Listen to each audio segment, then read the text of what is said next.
Bonjour, le thème de notre leçon, la population de la France.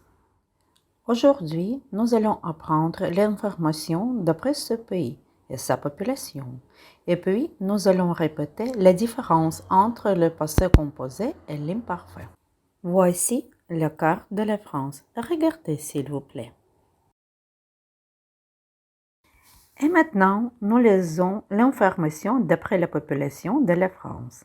Cette information est la plus exacte. Elle a été publiée le 17 mars 2021. Bien, maintenant je lis une information et vous écoutez. Et après, vous devez répondre aux questions. La France compte aujourd'hui 67 millions d'habitants, ce qui a la place au 4e rang européen et au 17e rang mondial. La population active est de 24 millions, dont plus de 10% sont à la recherche d'un emploi. Les femmes représentent 40% de la population active ayant un emploi. Comparé à ses voisins, la France est un pays peu peuplé. La densité de sa population est de 105 habitants au kilomètre carré. Selon les régions dans les zones industrielles des régions nord, Rhône-Alpes, l'Île-de-France, par exemple, elle est en moyenne de 80 habitants au kilomètre carré.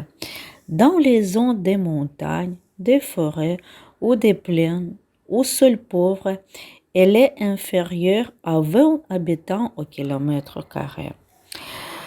Le développement des industries et des services à la modernisation de l'agriculture ont entraîné un dépeuplement des campagnes au profit des villes. 75% de la population vit aujourd'hui en ville et moins de 6% seulement travaillent dans l'agriculture. La France reste un pays avec 4 millions d'étrangers. Près de 40% sont des Européens. La partie des Africains a augmenté.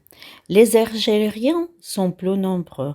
Encore, il y a des Marocains et des Tunisiens. Merci beaucoup. Regardez, je vous ai préparé quelques devoirs très intéressants. Écrivez s'il vous plaît vrai ou faux. Encore un devoir. Choisissez s'il vous plaît la bonne réponse. Très intéressant, comment vous connaissez la France? Complétez ces phrases s'il vous plaît. Répétons l'information d'après l'imparfait et le passé composé.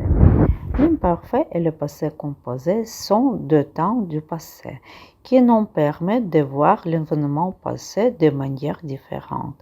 Avec l'imparfait, on décrit une situation à un moment du passé. On ne connaît pas nécessairement le début ou la fin de l'événement. On voit l'événement pendant son déroulement. Avec le passé composé, on voit une action plus ou moins longue, délimitée dans le temps, avec un début et une fin, terminée au moment où l'on parle.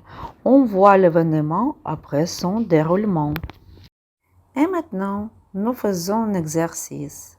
Complétez le texte en mettant les verbes à l'imparfait ou au passé composé. Imaginez que c'est le scénario d'un film.